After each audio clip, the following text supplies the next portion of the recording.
Good evening, and welcome back to Tranquil Arc Chronicles, where the quiet hours of night become a window to the forgotten corners of time.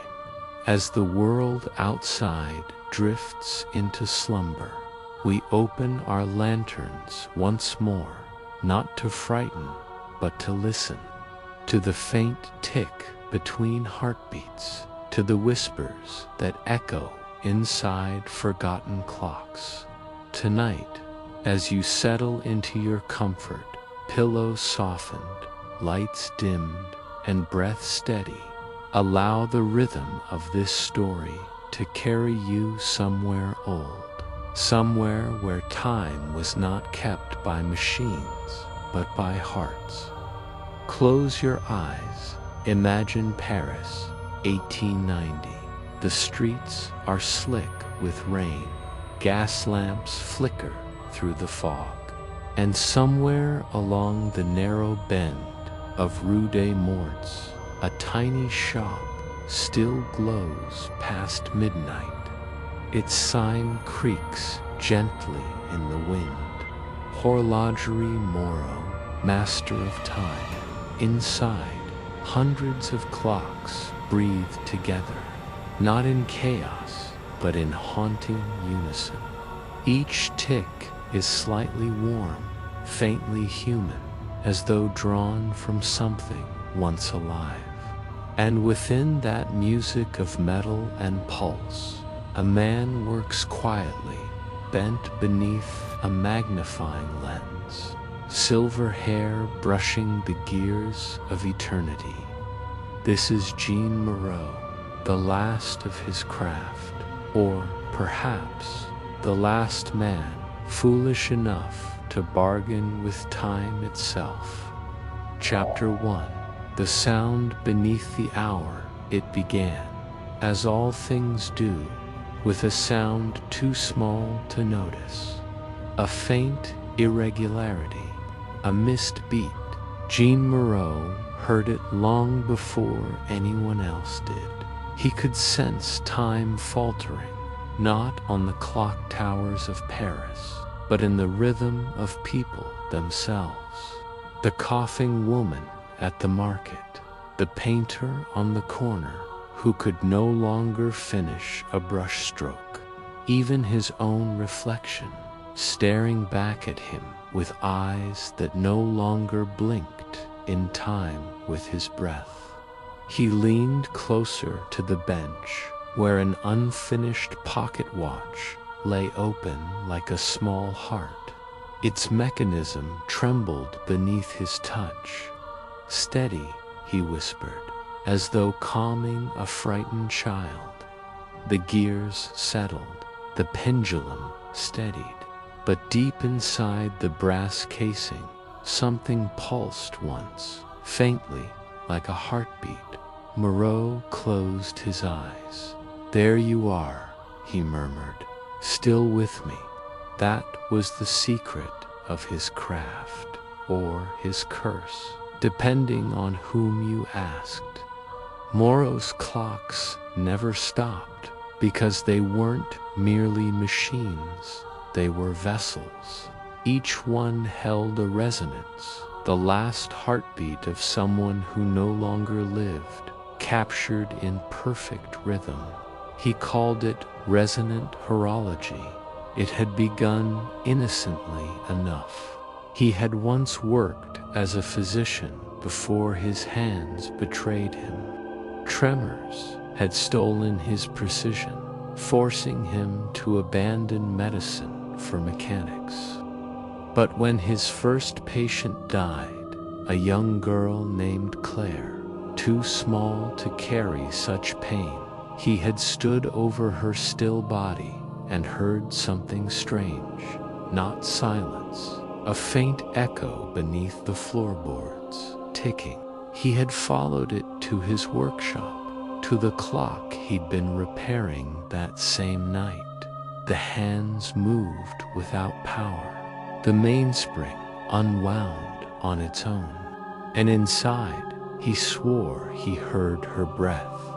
From that night onward, he became obsessed. If time could remember a heartbeat, then death was merely a pause between ticks. The rain outside drummed softly against the shutters as Moreau wound a clock shaped like a cathedral. Each note of the mechanism sang low and full, as though its gears had lungs. The face of the clock was pale ivory, etched with Roman numerals that seemed to shift when the candlelight flickered. A gentle knock at the door broke the stillness. Moreau sighed, adjusting his spectacles. "Come in," he said softly. The door creaked open, letting in a thin young man in a long wool coat. His hat dripped rainwater onto the tiled floor. "Monsieur Moreau?" he asked, voice low. "I was told you repair the unrepairable." "That depends," Moreau replied, without looking up, "on whether you mean clocks or people." The young man hesitated. His left arm trembled. Beneath the glove, something thumped irregularly, a mechanical prosthetic that clicked instead of pulsed. "My father's watch," he said, placing it on the counter. "It hasn't ticked since he passed. The others said it's beyond saving." Moreau took the watch, opening it with a surgeon's reverence. Inside, the balance wheel was rusted, the spring warped, but beneath it, a faint warmth, a memory of motion. He nodded once. "Not beyond saving. Not yet." The man's relief was brief. His gaze caught on the dozens of other clocks around the room, each slightly different, yet all ticking together like an orchestra guided by unseen hands. "Do they all run on the same time?" he asked. Moreau smiled faintly. "They run on a time their own." He pointed to one with an amber casing. "That one holds a widow's breath." To another shaped like a violin. "That one a soldier's heartbeat." And then to the smallest one, no larger than a coin. "That one my mother's last sigh." The man took a cautious step back. "You mean yes," Moreau said gently. "I mean exactly what you fear." That night, after the visitor had gone, Moreau sat in the quiet and listened. He could tell which clocks were restless, which souls wanted to speak. Some ticked evenly, peacefully. Others trembled, stuttered, or gasped for rhythm. He had tried to give them rest, but the truth was cruel. They didn't want peace. They wanted to remain. He turned his gaze toward the corner of the room where a tall grandfather clock stood covered by a velvet sheet. The largest, the oldest, the most dangerous. He hadn't opened it in years. Inside that clock, the pendulum never stopped. Even when wound down, it continued to move slow, steady, deliberate, and sometimes, in the quiet hours, he could hear it whisper his name. If you are listening to this now, let your breath match the rhythm of the clocks. Inhale on the tick, exhale on the talk. You may feel the edges of sleep beginning to pull gently at your thoughts. That's all right. That's where this story lives, between breath and silence, between the seconds that pass unnoticed. Moreau believed time was not a straight line, but a circle, and that death merely stepped aside to let the rhythm continue. He never asked if he was right, he only listened. Far below Paris, in the catacombs, where the bones of 6 million souls slept in the dark, another rhythm began to stir, faint but rising, like a memory of heartbeat long buried. Time remembers every soul it consumes, and on Rue des Morts, where the clocks never sleep, time was beginning to wake. End of chapter 1. The sound beneath the hour. Next chapter. The man who heard the ticking, where Detective Adrien Velen follows the sound of time into madness. Chapter 2. The hour between breaths. The days in Montmartre had a strange way of lingering, as if time itself hesitated on the cobblestones before daring to move forward.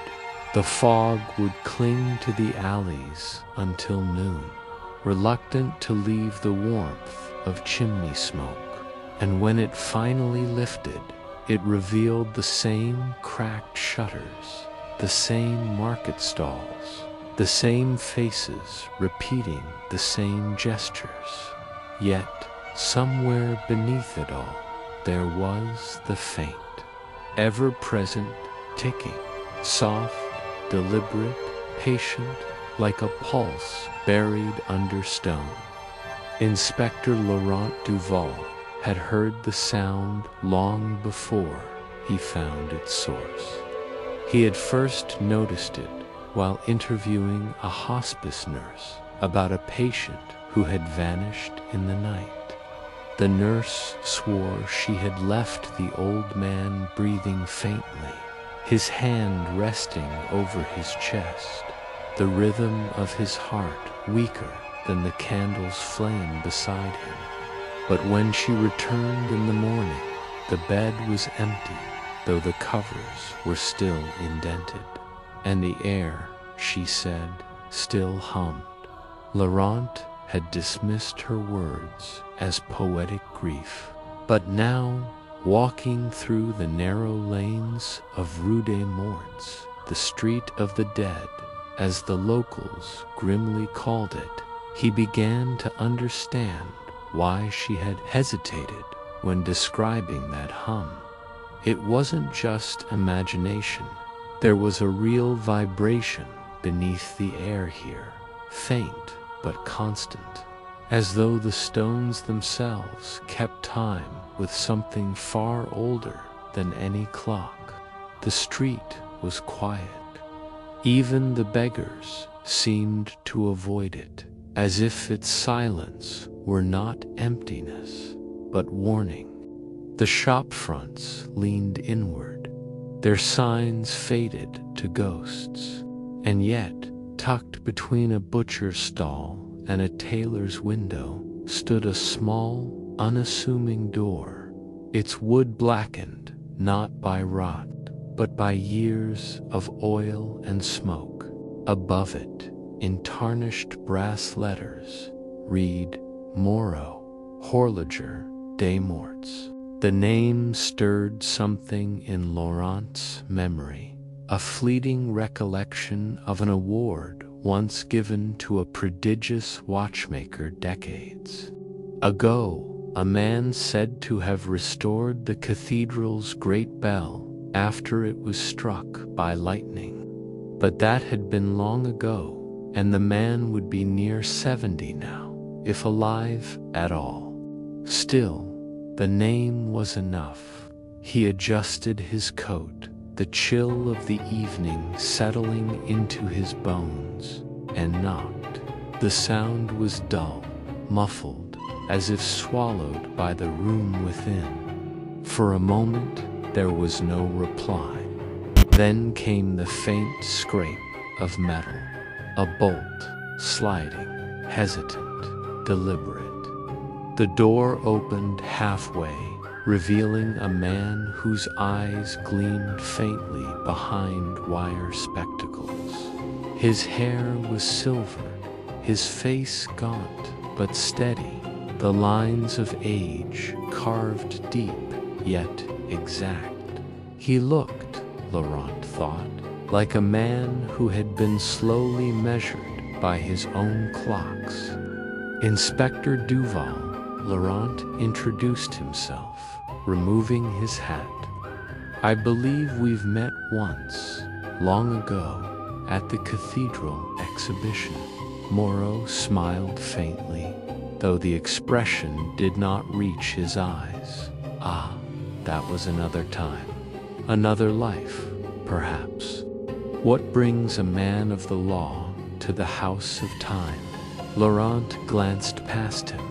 Inside, the workshop glowed with soft amber light, hundreds of timepieces ticking in unison, not perfectly, but with just enough variation to form a kind of rhythm, like the overlapping beats of 1,000 fragile hearts. I'm investigating a disappearance, Laurent said. Several, in fact. They all connect to this street and your shop, monsieur. It was mentioned. By whom? By those who listen. Laurent replied quietly. By those who claim they've heard something strange, a heartbeat. Moreau's gaze did not falter. Ah, he murmured, almost to himself. Yes, some say my clocks do that. They breathe. He stepped aside, opening the door fully. Please, come in, Inspector. You mustn't keep time waiting. The air within was thick with oil and brass, a smell both metallic and strangely organic, like blood that had been carefully polished. Every surface gleamed faintly. The walls were covered with clocks of every size and shape, ornate mantelpieces, skeletal pocket watches, pendulums that swung in hypnotic precision. Each emitted its own pulse, subtle yet distinct, until the entire room felt alive. A body composed of hundreds of mechanical hearts. Laurent hesitated only a moment before entering. As the door closed behind him, the ticking seemed to shift, aligning, if only briefly, into perfect synchronization. The effect was suffocating, like standing inside the chest of some great creature whose heartbeats surrounded you on all sides. Impressive collection, Laurent said, his voice quieter now, out of instinct more than caution. You must have spent a lifetime crafting them. More than one, Moreau replied. You see, time is not simply measured, it is preserved. Memory, breath, sorrow, all are bound to rhythm. When the heart stops, what remains of a life? Only the echo. My work ensures that echo continues. Laurent raised an eyebrow. A poetic philosophy for a craftsman, not philosophy, Inspector. Function. Moreau's voice was calm, almost kind. Would you like to see?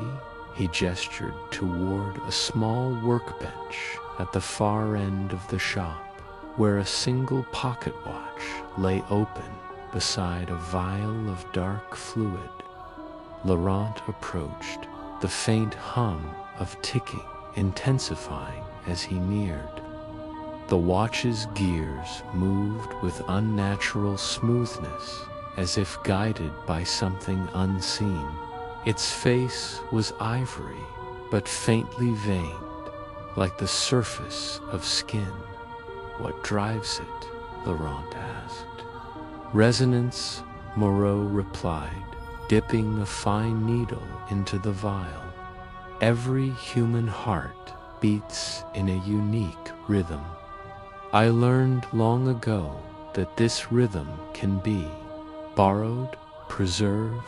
If one listens closely enough, one can hear the last echo of a dying pulse and coax it into motion again.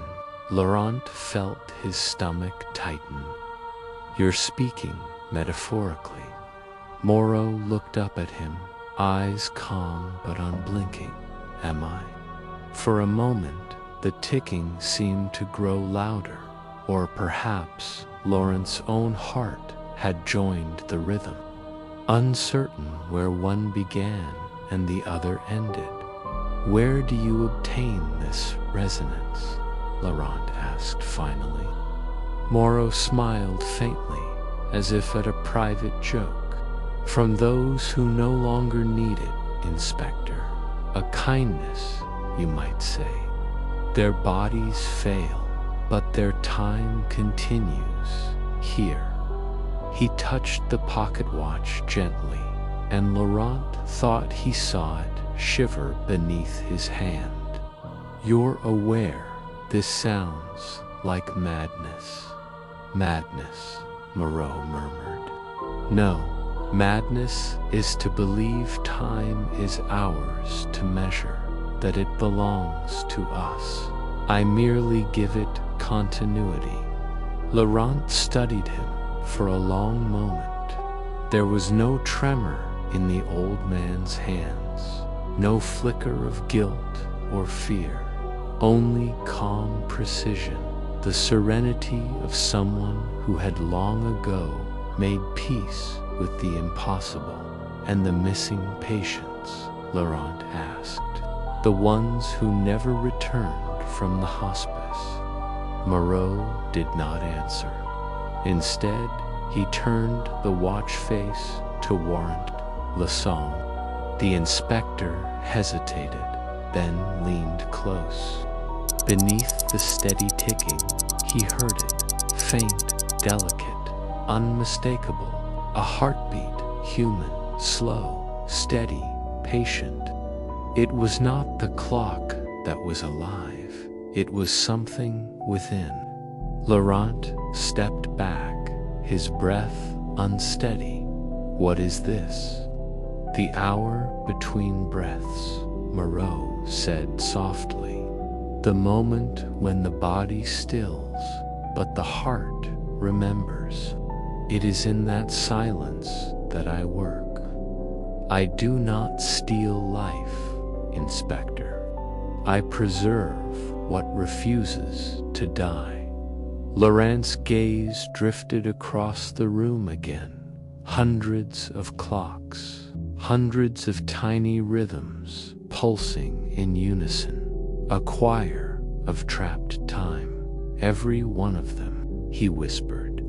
Every one holds a gift. Moreau interrupted gently. A continuation. The soul is nothing without its rhythm, and rhythm is nothing without measure. Laurent turned toward the door, his mind swimming. I'll need to return, he managed, to ask more questions. To verify, of course, Moreau said with a faint nod. Time always welcomes the curious. But as Laurent stepped outside, the night air pressing cold against his lungs, he realized something was wrong. The ticking had followed him. It was faint, almost imperceptible, but with every step he took away from the shop, the rhythm matched his pulse perfectly until, after several blocks, it began to quicken. Not his heartbeat, the clock's. And somewhere in the distance, beyond the fog and gaslight, another sound joined in the slow, mournful chime of a bell. For beats, pause, to the same rhythm the abbey once knew. The same rhythm that had always meant something was listening. Chapter 3: The Watchmaker's Choir. The fog never truly left Rue des Morts. It moved like a living thing, crawling through shutters, whispering into chimneys, pooling at the feet of gas lamps, until their flames shivered and leaned, as though they, too, listened.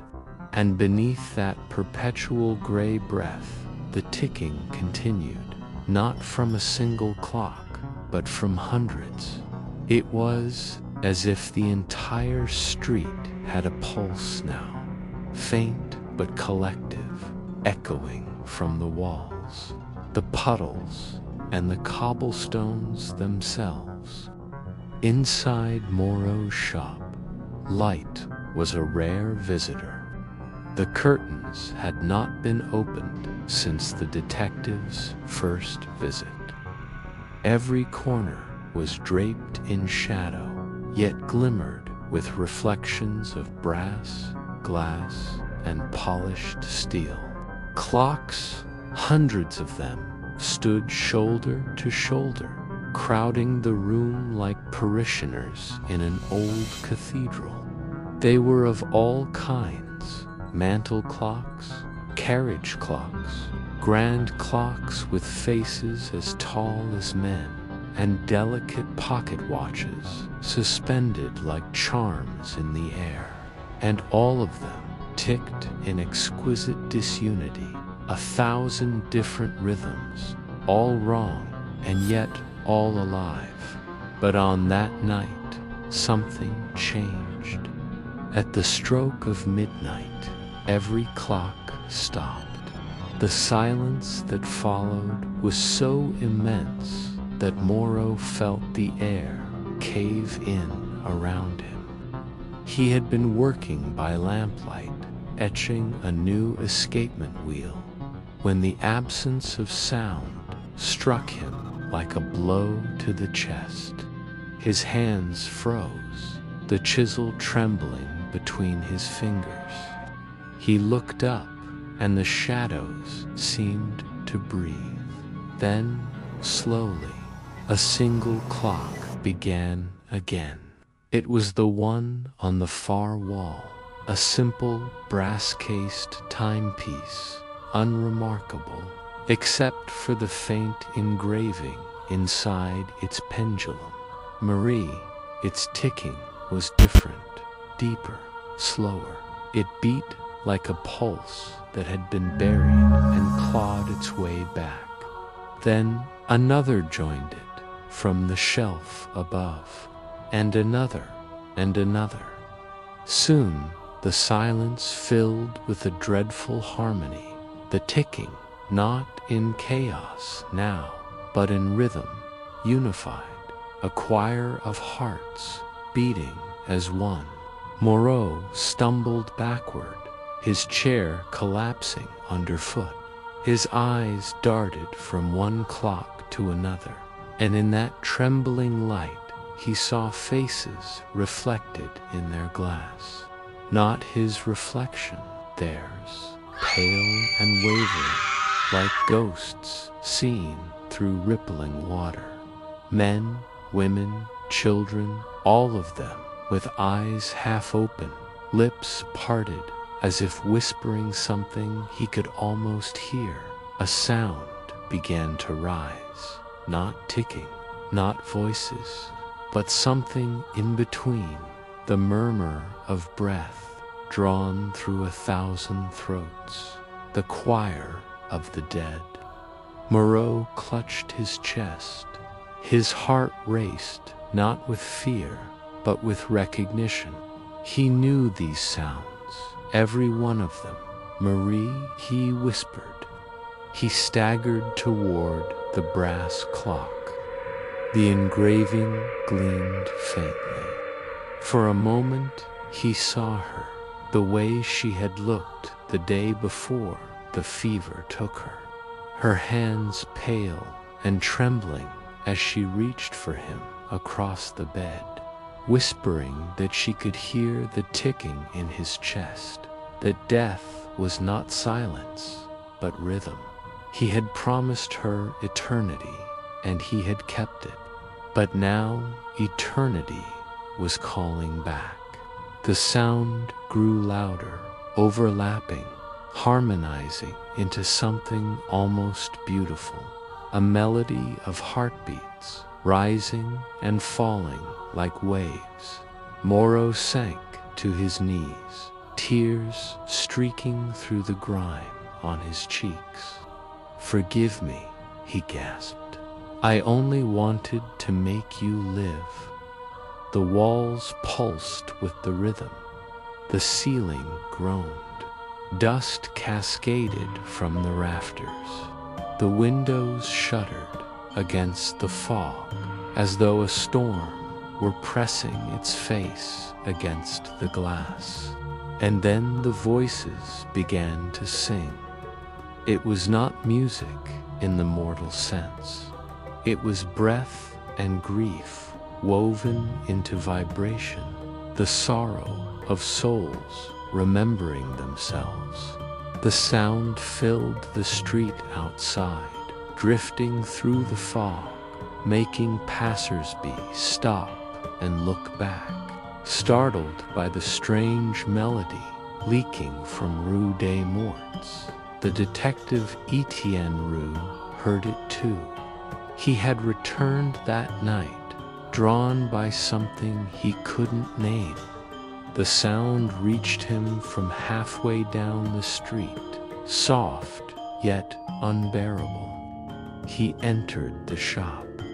The door opened with a sigh, as though the building itself exhaled. Inside, the lamplight flickered weakly, and he saw Moreau kneeling in the center of the room, surrounded by the sea of clocks, all of them chiming and whispering in unison. "Moreau!" Rue shouted over the din. The old man didn't turn. He was smiling faintly, hands trembling. "Do you hear them, monsieur? They remember their names now." "What are you talking about?" the detective demanded, stepping forward. His boot struck something on the floor, a jar of black oil knocked over, its contents spreading like shadow across the boards. Within the sheen, reflections twisted, not of light, but of faces. Rue looked closer, and his breath caught. The faces blinked. "Every masterpiece," Moreau whispered, "needs a soul to stay beautiful." The clocks swelled louder, the harmony turning discordant, the rhythm accelerating like a heart in panic. Rue drew his revolver, though it felt absurd. What use was a weapon against time? "Stop this," he cried. "Whatever you've done." But before he could finish, the brass clock on the wall burst open. Its pendulum shattered, its hands spun wildly, and a wave of light, golden, sickly, and pulsing, filled the room. Rue shielded his eyes, and in that moment, he heard every heartbeat stop. The silence that followed was heavier than stone. When he lowered his hand, the shop was still. Dust drifted through the air. The clocks were motionless, their faces frozen at one identical time, 12:13, and Moreau was gone. Only his apron remained, lying where he had knelt, faintly warm, faintly stained, with something that gleamed like gold dust and blood mixed together. Rue stood there for a long time, his breath shallow.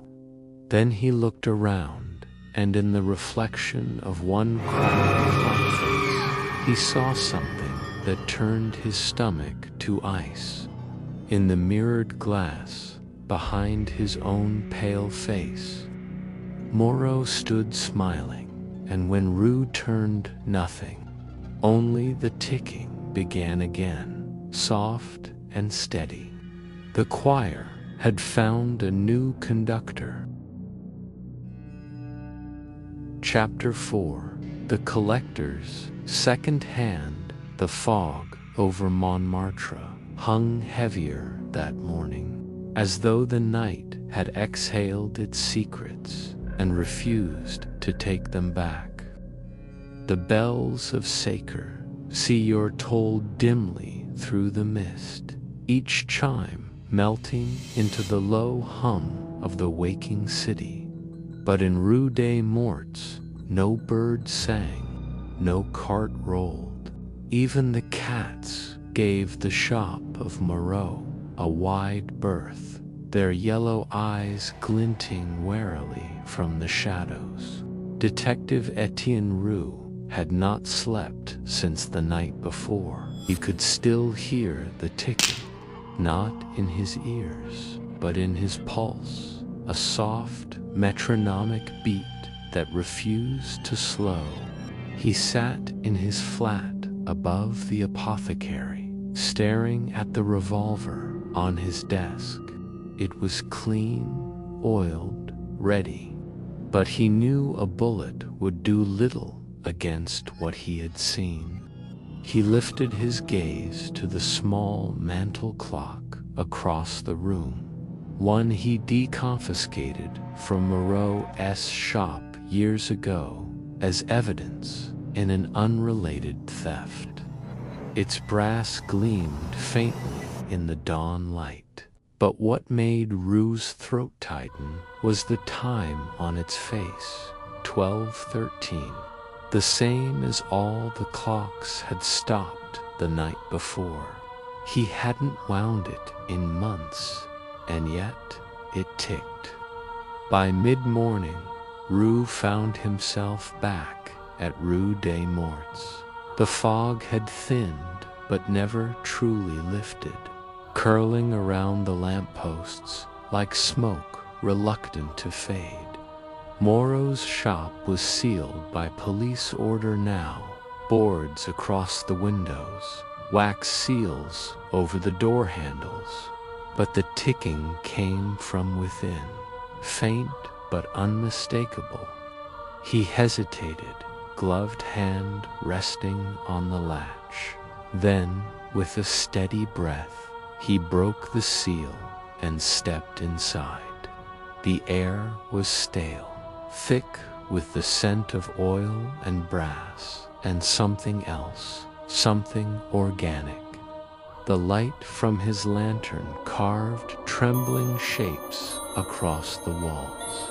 The clocks were motionless again, but he could feel their presence, like eyes that never blinked. "Moreau," he murmured, "if you're here, show yourself."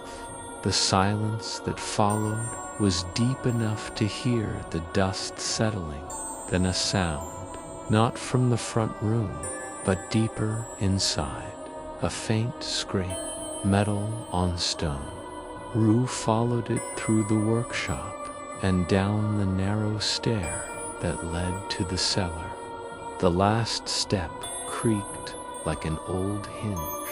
The room below was filled with unfinished clocks, each in some state of decay, rusted gears, shattered glass, pendulums tangled like cobwebs. And at the far wall, he saw it, a massive grandfather clock, unlike any he had ever seen. Its face was obsidian, the numerals carved in silver. The hands were motionless, but behind the glass he could see a slow pulse of light, like a lantern flickering beneath black water. Beside it stood a small table. On the table, a pocket watch open. It was ticking. He lifted it, and a chill ran through him. Inside the case, beneath the crystal, the second hand trembled. not in smooth motion. It quivered, erratic, like a living nerve. Then he noticed the engraving to Étienne from your friend Roux's stomach dropped. He had never received such a gift. The second hand stopped. Then, in one slow, deliberate motion, it began to turn backward. The lantern flickered. Roux felt the air shift. The basement seemed to breathe, the walls tightening as though the room itself exhaled. And in that moment, the clocks awoke. Every one of them, their ticking swelled, not chaotic, but synchronized, a rhythm beating backward. Dust rose from the floorboards as the air grew thick with vibration. Roux clutched his head. The ticking was inside him now, like a heart gone wrong. Then the shadows changed. From between the clocks, something stepped forward, a man-shaped absence, shimmering like heat over stone. His outline flickered with faint gold, his face half-formed, half-forgotten. Moreau, Roux gasped. The figure tilted its head. When it spoke, its voice was the sound of 1,000 ticking seconds all at once. You wound the spring, Étienne. Now you must unwind it. What are you? Time remembers every soul it consumes, Moreau said, or what had become of him. And you heard their choir. That makes you one of them. Roux stumbled backward, the watch still clutched in his fist. I'm not. The figure's head tilted again. You took my place when the hour struck. The pulse in Roux's chest faltered. For the briefest moment, his heartbeat stopped. He gasped, clutching his sternum. The ticking filled his ears, deafening now, as though 1,000 clocks had been set inside him. He dropped the watch. It hit the floor and burst open. From within, instead of gears, a tiny sliver of something red and glistening rolled out, a fragment of heart muscle, still beating faintly. The ticking stopped. Everything was silent again. Then Moreau's voice, softer now, almost kind. Time is not measured in hours, Étienne. It is measured in sacrifices. The shadow stepped backward and dissolved, leaving only the faint smell of oil and iron. Roux sank to his knees. The watch lay before him, its face cracked. Inside, where the second hand had been, he saw his own reflection, pale, sweating, trembling, and behind it, the faint outline of the clockmaker, smiling faintly from within the glass. Roux stood and stumbled up the stairs. The sunlight had begun to break through the fog outside, but it felt cold, thin, unreal. He pressed his hand to his chest. His heart beat irregularly now, the rhythm unfamiliar. But it was beating, wasn't it? He walked away from Rue des Morts, each step slower than the last, as though the street itself were stretching beneath him. When he passed a shop window, he caught his reflection again, and for a moment he could swear that inside his eyes, faint and steady, a second hand was turning backward. Chapter 5: The Museum of Hours. The morning after Rue des Morts felt unreal, as though the city itself had slept through something it dared not name. Paris awoke under a gray sky, the kind that pressed low and heavy against the rooftops, turning every street into a corridor of damp silence. Yet, for Étienne Roux, sleep was not an option. Every time he closed his eyes, he heard the ticking again, faint, patient, and always behind his heartbeat. He'd left his flat in haste, his coat still damp from the fog. The small pocket watch he'd taken from Moreau's cellar, now cracked, its hands unmoving, was wrapped in cloth and buried deep in his coat pocket. But even through the layers of wool, he swore it pulsed with a warmth that shouldn't exist. He was heading to the Musée des Horloges Ancestrales, a private museum off the Rue de Montpensier, one few Parisians even knew existed. It was a strange place, more rumor than reality, said to hold clocks that predated the Revolution, and others that had never been wound, yet still kept time.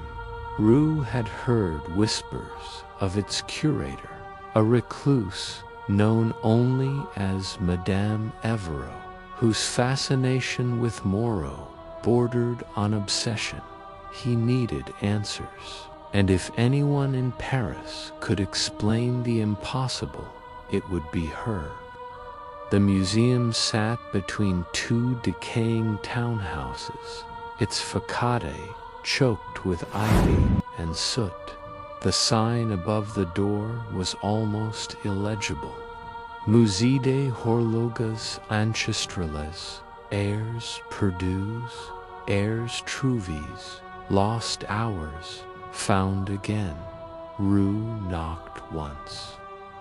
The door opened without sound.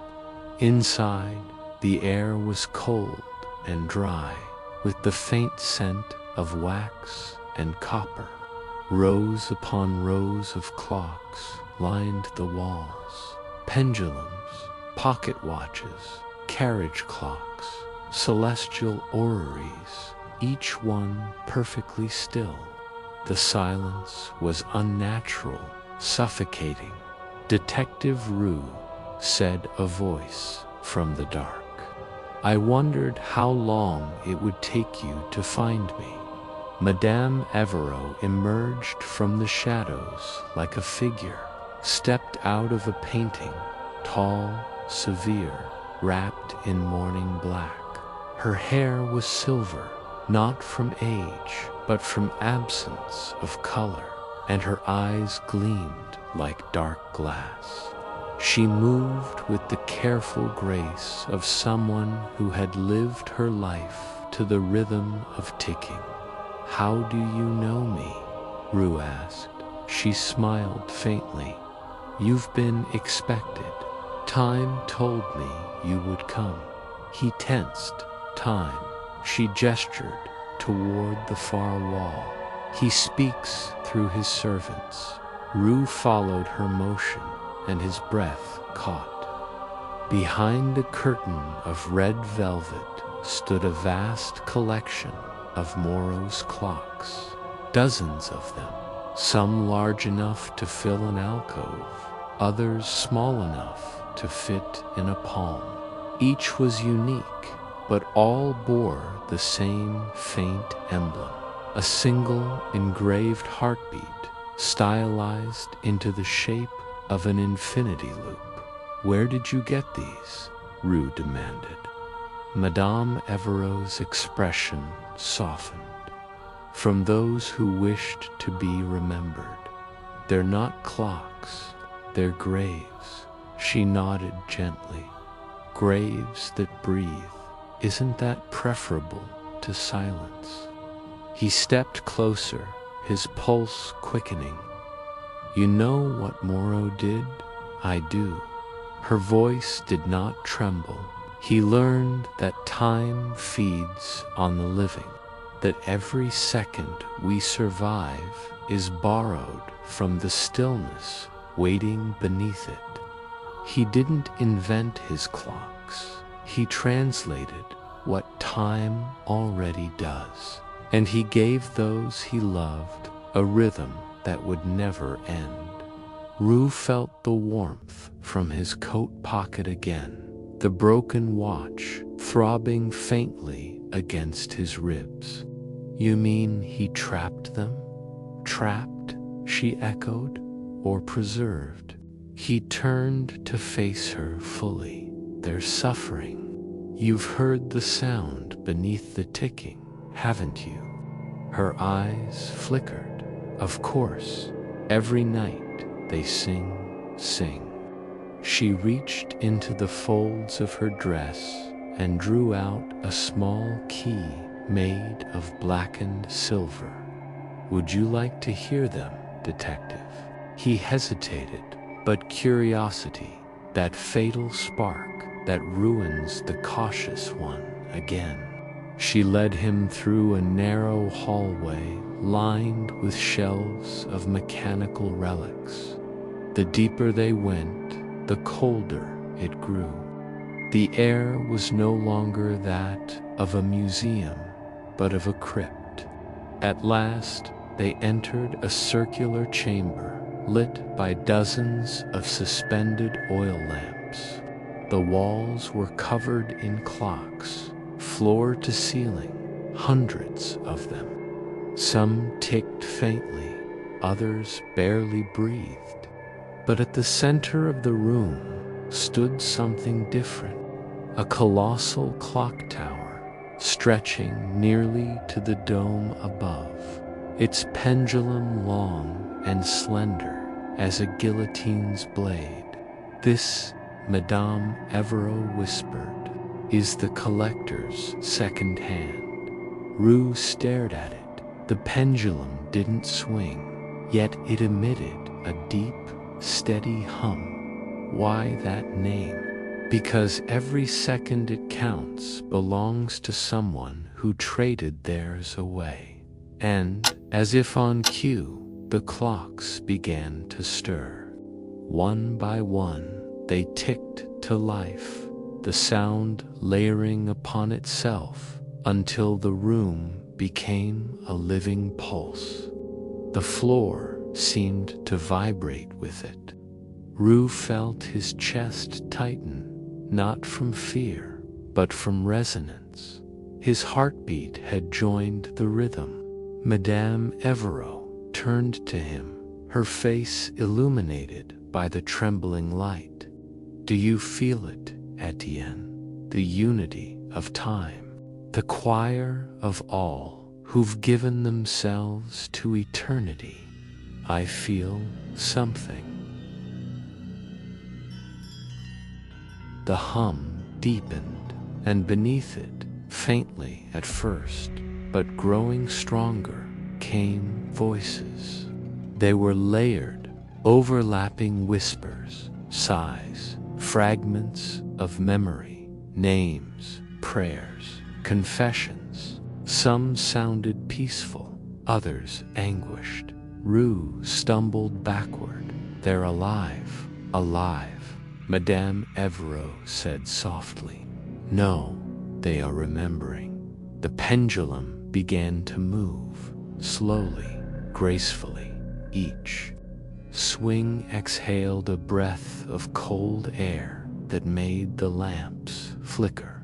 Rue pressed his hand to his heart. It beat faster, harder, trying to keep pace. Then one of the voices rose above the others. It was unmistakable. "Étienne." He froze. The voice was soft, strained, and terribly familiar. "Étienne, it's me." He turned toward the sound. His lantern shook. "No, that's not possible. Help me," the voice pleaded, now clearly from one of the clocks. "You left me." Rue reached for it with trembling hands. a small brass timepiece, ornate with a cracked face. He recognized it instantly. It had belonged to his wife, the one he had buried 5 years ago after her illness took her breath. The ticking grew frantic, as if in pain. He turned to Madame Evero. How do you have this?" She smiled faintly, her eyes full of something that might have been pity. "Because Moreau gave her back to you. You just didn't recognize her heartbeat until now." Rue stumbled backward, horror twisting through him. "No, you're lying." But the voice, her voice, whispered again. "I waited for you in every second, my love." The great pendulum slowed, the hum thickened. The air grew heavy enough to taste. And then, as Rue's knees buckled, Madame Evero spoke softly into the mechanical storm. "Every clock in this room holds someone who could not bear to be forgotten, including you, detective. That watch in your coat is already counting." Rue's pulse hammered in his ears. The sound of the clocks rose into a trembling crescendo, a chorus of hearts beating beyond time. He tore the watch from his pocket, desperate to crush it underfoot, but it wouldn't break. It pulsed like flesh, warm and living. The pendulum stopped mid-swing, and all at once the ticking ceased. Only one sound remained, a single heartbeat, his own.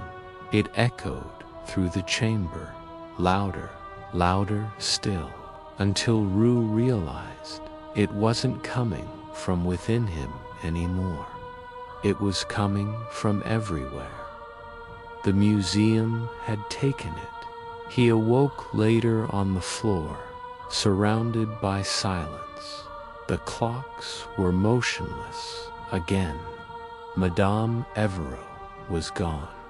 The great pendulum hung perfectly still, but on his wrist, one he hadn't worn before, ticked a small, delicate watch. Its face bore a single inscription in Moreau's handwriting, second-hand but never truly lost, and beneath the glass, a heartbeat pulsed. Not his, not anymore. Chapter 6. The Anatomy of the Pendulum. The streets of Montmartre were empty that evening, but Rue did not notice. His mind was consumed by the memory of the Musée des Horloges Ancestrales, by the pulsing rhythm of clocks that were more alive than anything he had known. The fog had returned, curling around lampposts and eaves like living fingers, thick with the smell of rain and iron. He wrapped his coat tighter, but it offered no comfort against the dread that had taken residence in his chest. The watch on his wrist pulsed steadily now, not with his own heartbeat, but with another, someone else's, and he felt its rhythm deep in his bones. It was Moreau's signature, a subtle call he could not ignore. It was an invitation or a summons. Rue returned to the museum under cover of darkness. The door had been unsealed, as if waiting for him. The locks had turned silently in the fog. He entered cautiously, lantern in hand. The museum smelled of oil, dust, and cold metal. The clocks were quiet now, still, but the great pendulum in the center of the circular chamber, the Collector S, second hand, hung perfectly poised, a shadow against the dim light. Rue approached it, drawn by a mixture of terror and necessity. He circled the pendulum, noticing for the first time the carvings along its length. They were intricate cogs and gears, intertwined with human forms, skeletons and hearts, all frozen in a pattern of ceaseless motion. Each movement seemed to be captured midlife, the shapes dancing as if trapped between beats. Rue reached out to touch it, and the air seemed to resist him. A vibration hummed along the metal, gentle at first, then deepening into a resonance that rattled his teeth. The pendulum's surface was colder than ice, yet warm to the touch. As his fingers brushed it, he felt something, a faint pull, like a heartbeat reaching out to him. Then the pendulum swung, slowly, deliberately, with a sound that was not ticking, but breathing. The floor beneath him vibrated in time. Rue fell to his knees, pressing his palms against the wooden boards. The heartbeat in the watch on his wrist quickened, echoing through his body. Each swing of the pendulum sent a pulse through the chamber, through the museum, and into the very marrow of his bones. He realized, in a moment of horrifying clarity, that this pendulum was not merely measuring time, it was harvesting it. The walls shimmered as the lights of the lantern bent and twisted. Ju blinked, and the carvings along the pendulum began to move. Skeletons exhaled faintly, hearts throbbed behind rib cages, and the forms of the dead began to twist, stretch, and step forward from the metal. From somewhere deep within the pendulum, a voice echoed, or perhaps it was many voices layered together, whispering in the rhythm of heartbeats. "Étienne Roux, you have come at last." The voice was familiar, a chorus of life and death. He looked around, but the room seemed empty, and yet every clock, every gear, every shadow was alive with it. The pendulum swung again, and a light gleamed from the center, revealing a small hatch. Rue approached, the pulse in his wrist accelerating. The air grew warmer, dense with the scent of iron and wax. He opened the hatch. Inside lay a cavity filled with a liquid that shimmered like mercury, black and silver intermingled. Suspended within it were tiny mechanisms, gears entwined with veins, clock hands that beat like hearts. He realized then that the pendulum itself was a body, Moreau's ultimate creation, a machine infused with life, powered by the stolen rhythms of the departed. A sudden jolt threw him back. The pendulum's swing quickened. Rue's lantern fell and shattered. Shadows erupted across the walls. The liquid inside the pendulum writhed, and from it, shapes emerged. Faces of the dead, contorted in anguish, reaching for him. One face stepped forward, unmistakable. It was the Clockmaker himself, eyes glinting like polished brass. "You wish to understand."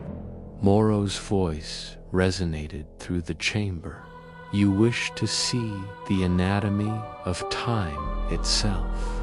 Rue swallowed hard. I must know. Why? Why the clocks? Why the hearts? Moreau's form leaned closer, the shadows bending around him.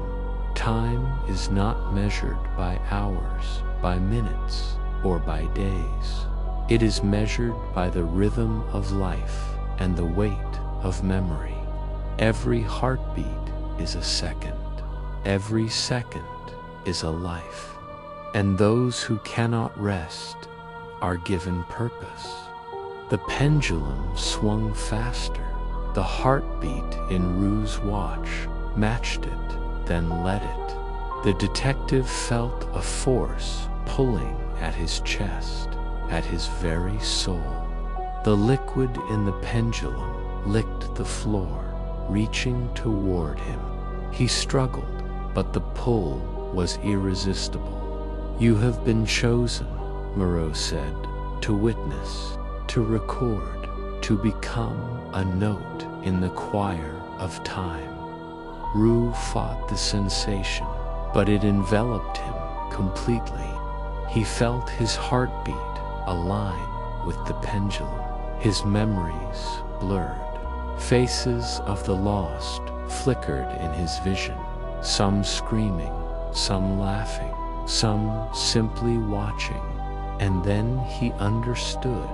Every clock, every heartbeat, every stolen second was a voice, a memory, a fragment of eternity preserved in the machinery of the pendulum.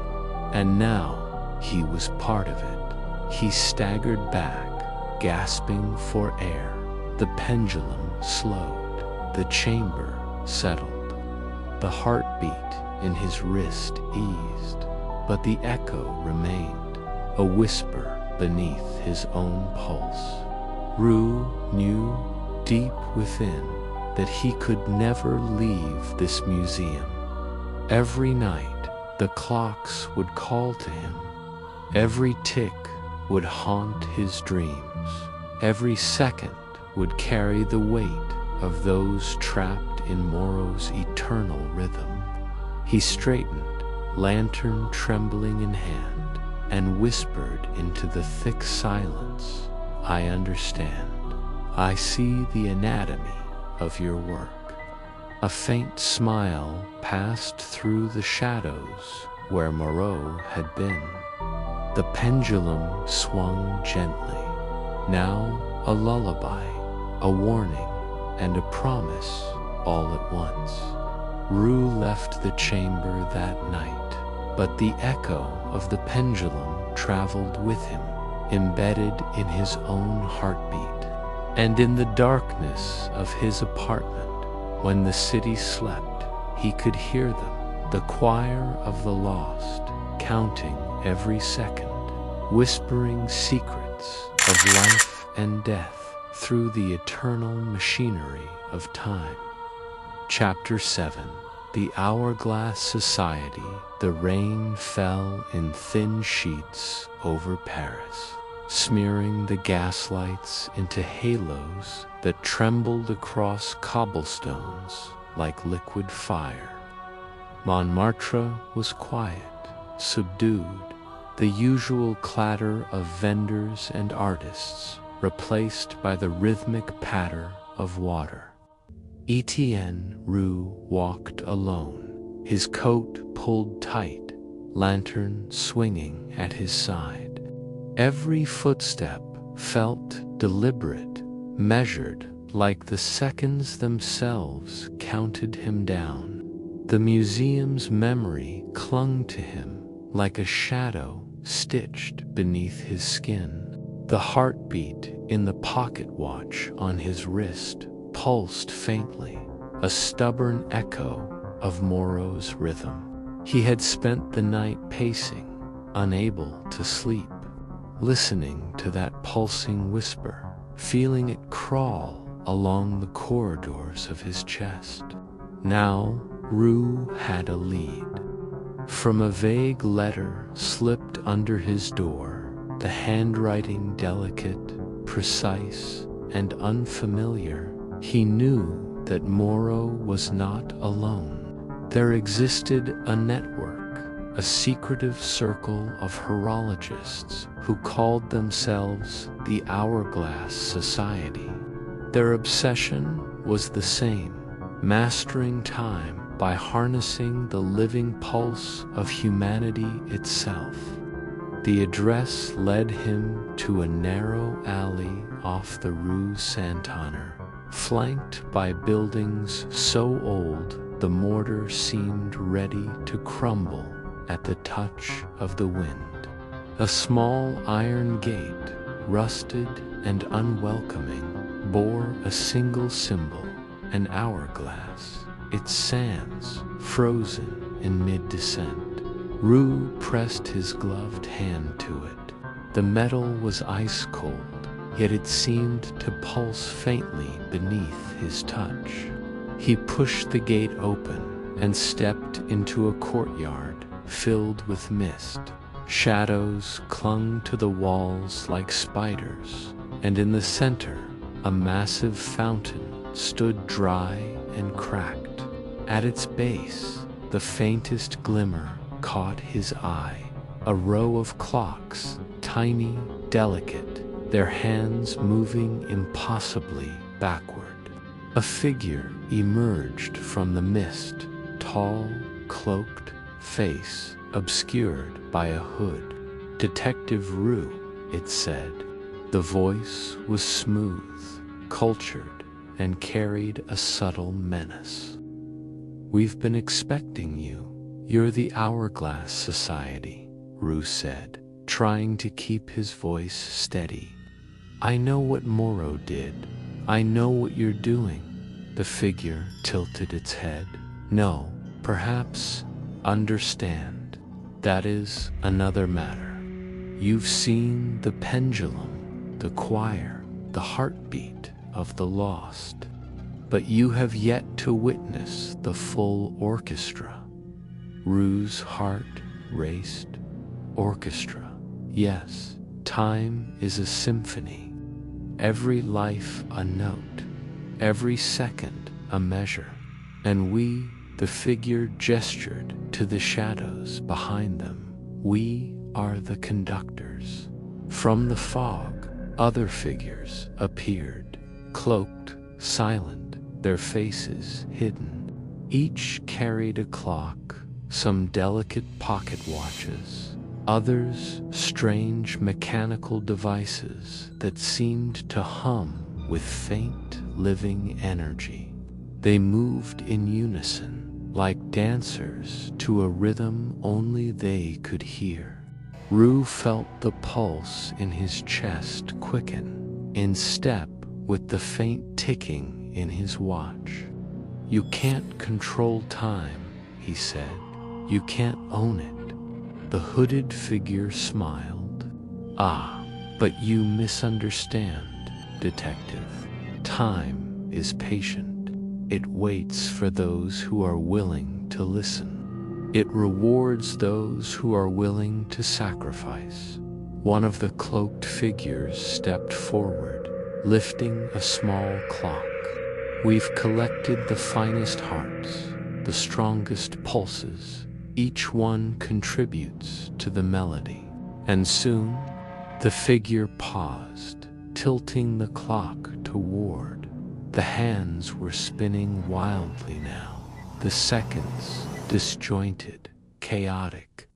Soon, all Paris will be in harmony. Roux staggered back, the wet cobblestones slick beneath his boots. He tried to think, to reason, but the pulse in his chest, the rhythm of Moreau's creation, was too strong. It called to him, tugged at the edges of his mind. Every clock in the courtyard seemed to sing faintly in unison. "You will join us," the hooded figure said, stepping closer, "or you will be lost to the music." A scream tore through Roux's thoughts, a scream that was not his own, but the echo of countless lost souls. He realized, with a pang of terror, that the clocks they carried were not mere mechanisms. They were vessels, each heartbeat inside them a life claimed, a rhythm enslaved. Roux's hands shook. He reached for the pocket watch in his coat. The pulse was frantic now, erratic. He held it out in front of him. "I won't let you do this." The hooded figure paused, as though considering him. Then a faint chuckle echoed through the mist. "Perhaps you misunderstand, detective. You've already begun to play your part." Roux stumbled backward. One of the cloaked figures extended a hand, palm up. In its center lay a tiny hourglass. The sand moved slowly, black grains descending through a transparent frame, but with each grain, a faint pulse echoed like a trapped heartbeat. "Time is not just measured," the figure whispered. "It is collected, curated, perfected, and every second you resist only tightens the chain." Roux's breath came in ragged gasps. He turned to run, but the courtyard had changed. The mist thickened, walls shifted. Each clock on the perimeter ticked in perfect harmony, and the sound was deafening, yet strangely melodic. His legs moved, but the alley stretched impossibly, leading him deeper into the labyrinth.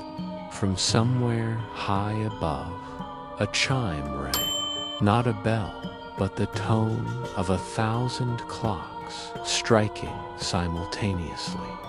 Roux felt it in his chest. The pulse of his own heart merged with it, and for a fleeting moment he glimpsed the machinery of time itself.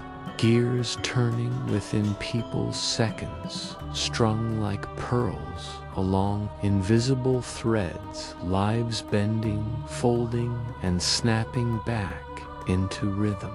The hooded figure's voice whispered again, silk and steel combined. "Join us, Étienne. Let the orchestra play, or remain lost among the discarded beats." Roux fell to his knees, the wet cobblestones cutting through his coat. He could feel the seconds slipping through him, each one dragging him toward something inevitable. His watch pulsed with a rhythm that was no longer his own. Then, faintly, a thought, a single human thought, broke through the chorus. "I am still alive." He clenched the watch, and the pulse within it faltered. The tick slowed. The second hand trembled. He looked up at the hooded figures. They halted, as if sensing resistance. "Your time is not yours alone," the figure said softly, "but you may learn if you endure." Roux rose slowly, drenched, trembling, but resolute. "I will endure," he said, "and I will stop this." Orchestra, a single chime echoed from above, then another, and in the rhythm between them, Roux could hear it, the faint heartbeat of hope, small, human, and defiant. Chapter 8. The Secret of the Heart Pendulum. The fog over Montmartre thickened into a damp, suffocating shroud as Étienne Roux crept through the narrow alleys. Every street lamp threw a halo of light that seemed to bend unnaturally around the shadows, and the cobblestones glistened like the surface of a black mirror. The pulse in his wrist echoed faintly, steady but insistent, reminding him that the timepiece from Moreau was no longer a tool, it was a tether, binding him to something he could not yet comprehend. He had memorized the layout of the Hourglass Society's hidden corridors from observation, and the few whispered rumors he could gather. The Society's inner sanctum lay beneath a theater long abandoned, a place where once the gaslights had glimmered on the faces of Parisians seeking amusement. Now, the grand auditorium was a mausoleum of shadows and ticking. The entrance was unremarkable, a trapdoor masked beneath the rotting boards of the stage. Rue lifted it silently, the rusted hinges groaning faintly, and descended into the darkness below. The air grew colder with each step, carrying the smell of oil, iron, and something faintly metallic, like a heartbeat distilled into the atmosphere. The chamber was vast, vaulted like a cathedral. The walls were lined with clocks of every conceivable design, all ticking in discordant harmony. Some were enormous, with gilded pendulums swinging slow and sure. Others small and delicate, their faces etched with runes and symbols unknown to modern horology, and at the center, the heart pendulum. It was enormous, nearly 20 feet tall, a pendulum with a shaft of blackened brass etched with the finest filigree. Its tip ended in a crystal sphere, pulsing faintly with a crimson glow. Around it, countless tubes and conduits carried a dark fluid, thick as ink, shimmering with each pulse, connecting it to hundreds of smaller clocks that hung suspended from the ceiling, their hands spinning with eerie synchronization. Rue felt his chest tighten as the rhythm of the pendulum synchronized with the watch in his coat. His heartbeat, his soul, seemed to be drawn into the device's central rhythm. The chamber vibrated gently, a living thing, as though the walls themselves were exhaling. A voice echoed from the shadows. "Ah, Detective Rue, you have arrived at last." From behind a row of clocks stepped a tall figure in a hooded robe, unmistakably the leader of the Hourglass Society. His voice was smooth, rich, carrying authority and something older, something predatory. "Who are you?" Rue demanded, stepping closer, lantern in hand. "The curator of time," the figure said. "And you, my dear detective, are standing at the heart of our craft.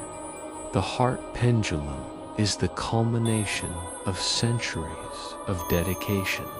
Every life, every pulse, every stolen second, it feeds this symphony." Rue's gaze remained fixed on the pendulum.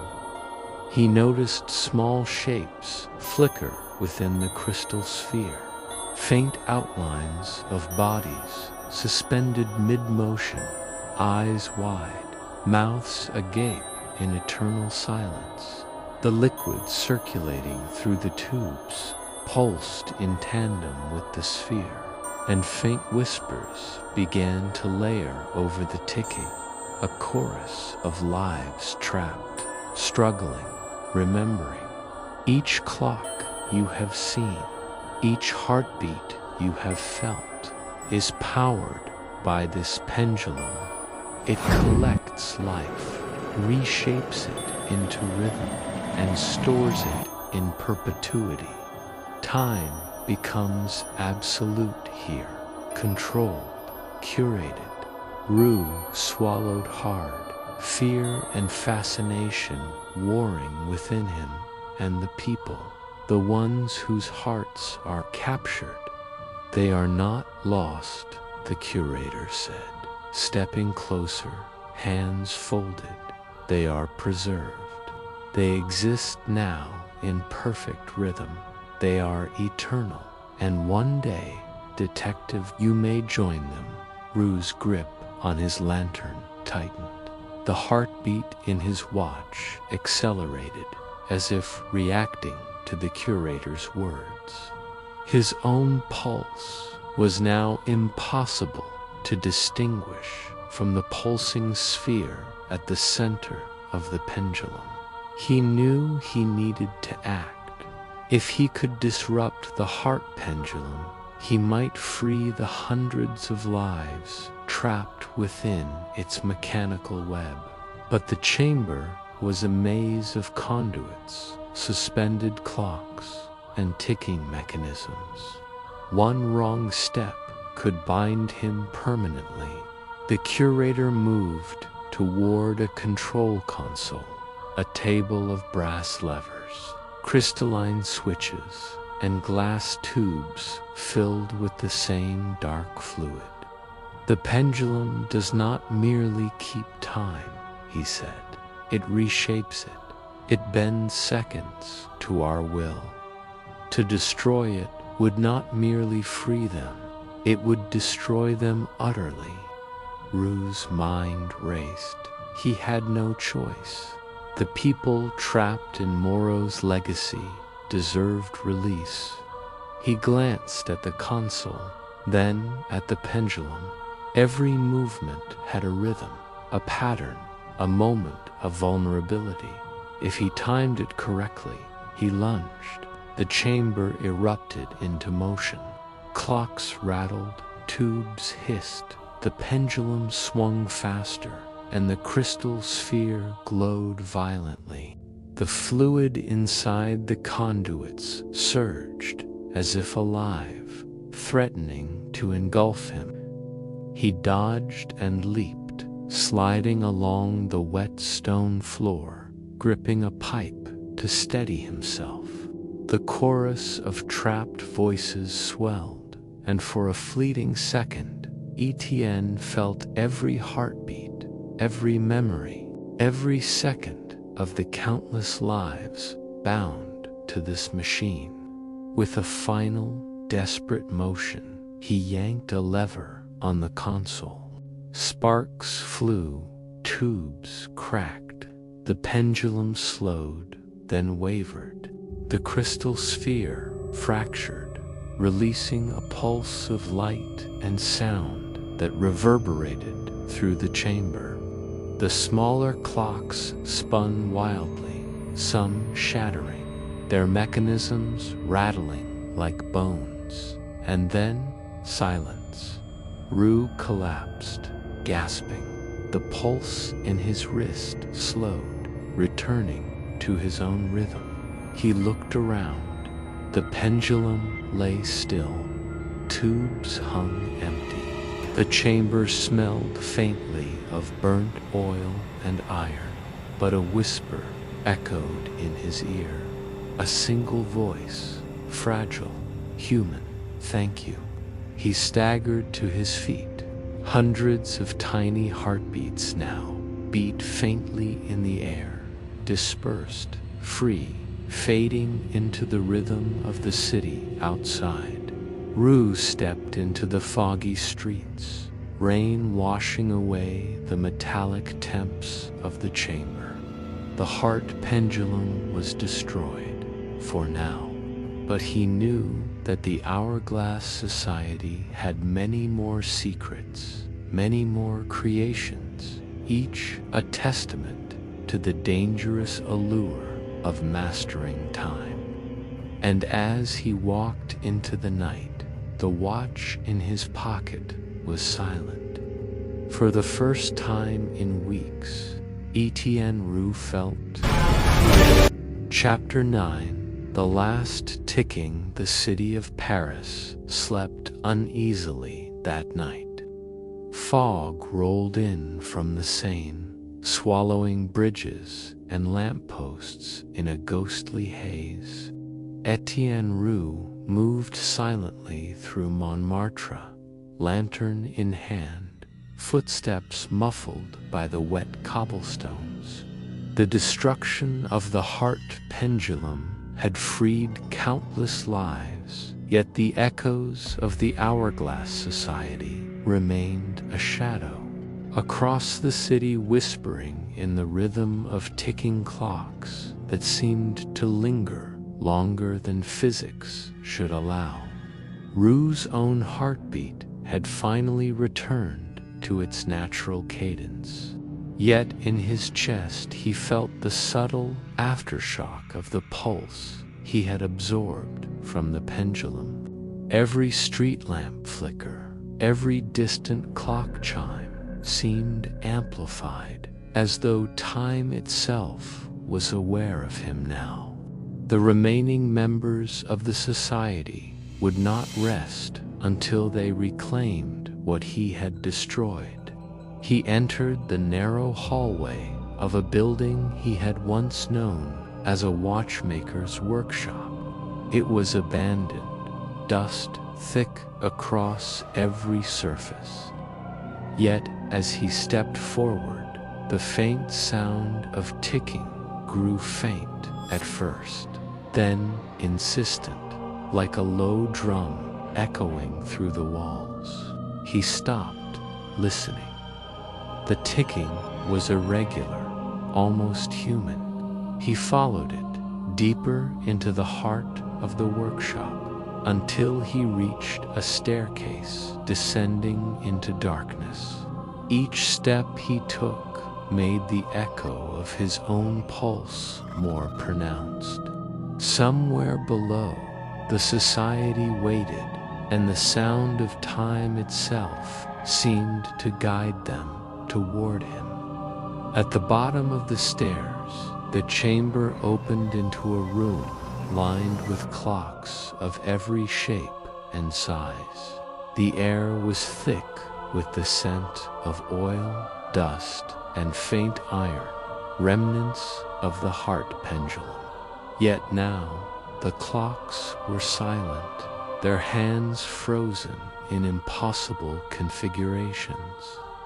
Roux sensed the society here, hidden among the shadows, observing. A whisper, barely audible, called his name Roux. It was a voice both familiar and alien, threading through the rhythmic silence. He knew then that the final challenge awaited him. The remaining members had gathered, their collective obsession focused on reclaiming the time he had interrupted. From the corner of the room, a figure emerged, cloaked, hooded, and carrying a pocket watch that seemed to beat with a pulse distinct from his own. "Detective Roux," it said, "you've undone much, but the orchestra is not yet silent. Every tick, every breath, every heartbeat still belongs to us." Roux's mind raced. He had dismantled the heart pendulum, freed countless lives, yet the machinery of their obsession remained. "You will not claim anyone else," he said, voice steady despite the tremor in his limbs. "Your reign over time ends tonight." The hooded figure raised the pocket watch. The ticking began, slow at first, then accelerating. Roux felt the vibration in his chest, the same sensation he had felt in the chamber of the pendulum, yet this time, the rhythm was different, chaotic, splintered. Suddenly, every clock in the room began ticking in unison, a cacophony of sound that resonated with his bones. The members of the society stepped forward, and Rue could see glimpses of them, faces pale, eyes hollow, bodies drawn with tension. They were conduits for the obsession, each heartbeat an instrument in their perverse symphony. He reached for the pocket watch in his own coat. It had been silent since the destruction of the pendulum, yet now it trembled in his hand. The pulse within it beat faintly, weak but present. Rue understood that the watch itself could serve as a counterpoint, a small rhythm to disrupt the society's alignment. He focused on the beat, amplifying it in his mind. With every thought, every intention, he poured his will into the rhythm, letting it resonate through his body and into the watch. The society faltered, their coordinated steps stuttering as the discord grew. The runes ticking accelerated, fragmented, until it became unbearable, a storm of seconds threatening to shatter every mind present. Rue advanced, lantern raised, illuminating the faces of the members. Their eyes widened in realization, and panic rippled through them.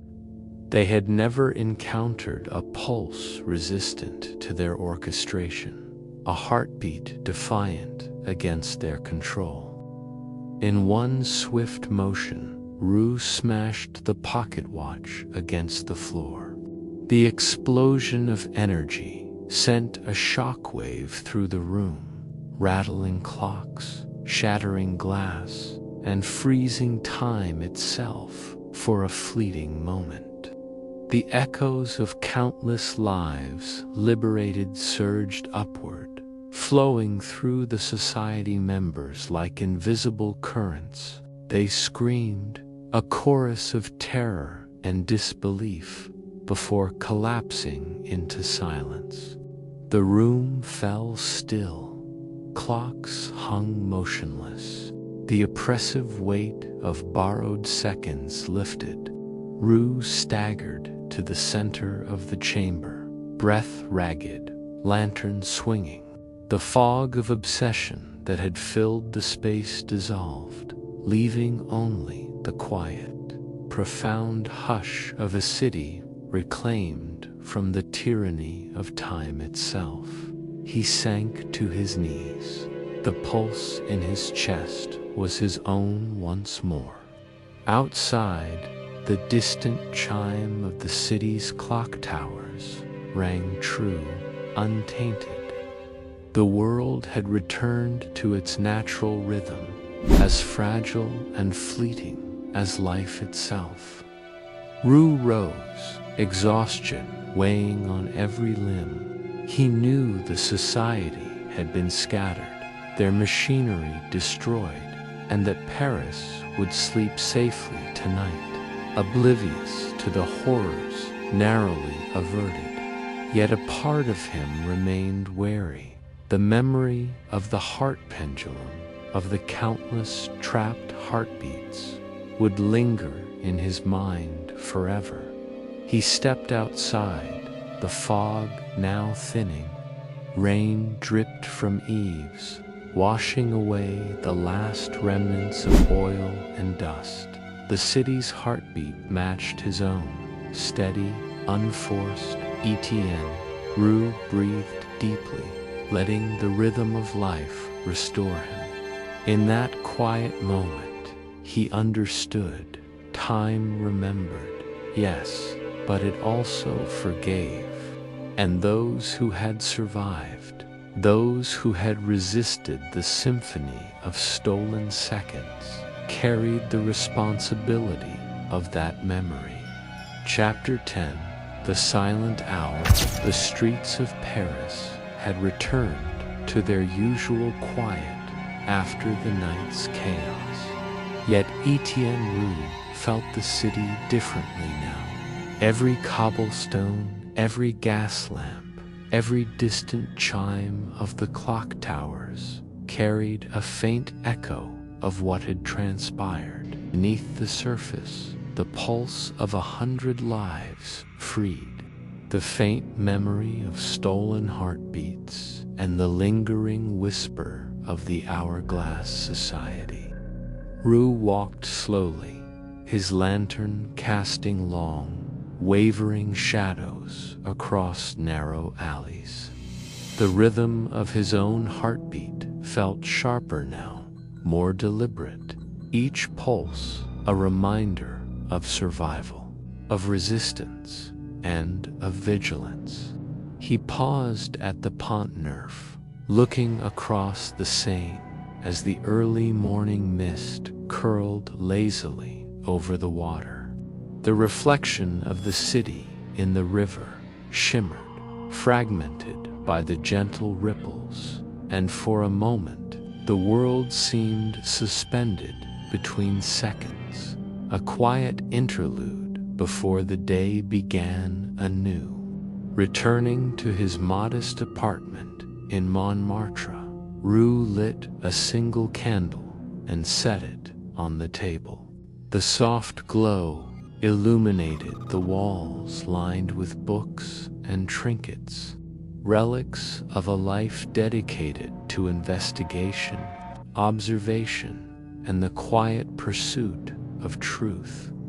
He removed the now empty pocket watch from his coat, its glass cracked and its mechanisms still, and placed it gently beside the candle. It was a relic of the chaos, a reminder that time could be both weapon and sanctuary. He sank into his chair, exhaustion pressing into every muscle, yet his mind remained alive with the echoes of the night. He could still feel the faint pulse of the heart pendulum, a rhythm now distant, dispersed, but impossible to forget. Every moment he had experienced with the Hourglass Society, every life he had glimpsed trapped within their machinations, lingered like a shadow in the corners of his consciousness. Rue closed his eyes and allowed himself to breathe slowly, deliberately. In the silence, the faint ticking of a nearby clock, ordinary, mundane, became a lullaby. Each second was a small reassurance, a quiet testament to life's continuity, to the inevitability of natural rhythm over obsession. The memory of the Society's hidden chamber began to fade, replaced by the soft, steady cadence of his own heartbeat. He pictured the pendulum's pendulous swing slowing to nothing, the crystal sphere shattering, the dark fluid draining into nothingness, releasing the countless souls trapped within.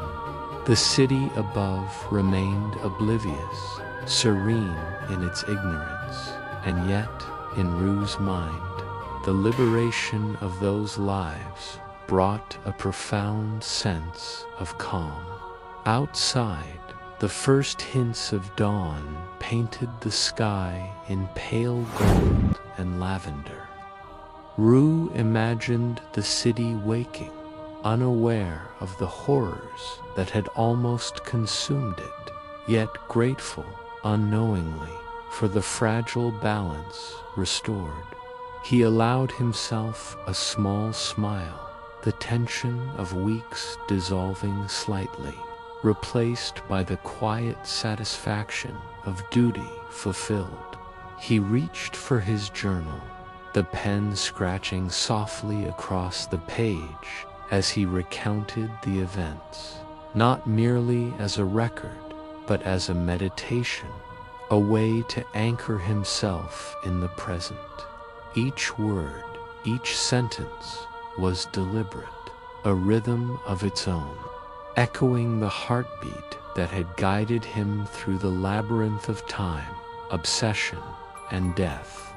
As he wrote, Rue felt the room grow still, utterly silent, except for the faint crackle of the candle flame. It was the kind of silence that spoke of survival, of memory, of the tenuous thread between life and the endless march of seconds. He closed the journal and leaned back, allowing the candlelight to wash over him. The shadows shrinking, stretching, and finally blending into the comforting dark. And then, softly, he whispered into the quiet, "The hour is silent now. Rest, and remember the rhythm of your own heartbeat." The words hung in the air like a benediction. The city outside breathed in gentle, measured pulses.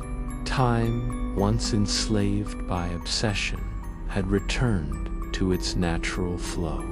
And for Rue, for those lives saved, for the city that slept unaware, there was a calm that could finally be embraced.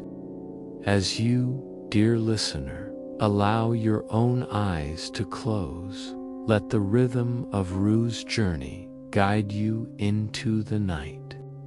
Imagine the gaslit streets of Paris fading into mist, the cobblestones echoing softly with each step, the faint ticking of clocks harmonizing with your own breath. Every heartbeat is yours, free and steady, carrying you gently through the shadows and into rest. Tonight, as the stories of the Heart Pendulum, the Hourglass Society, and the detective who dared defy them fade into memory, let them cradle you in stillness. The world outside may rush and roar, but here, in the quiet space between seconds, there is only calm, only whispers, only the soft lull of history and imagination. Good night, dear listener. Let the echoes of time carry you into dreams where the rhythm is gentle and the shadows are kind. Sleep well, and may your heartbeat remain yours alone.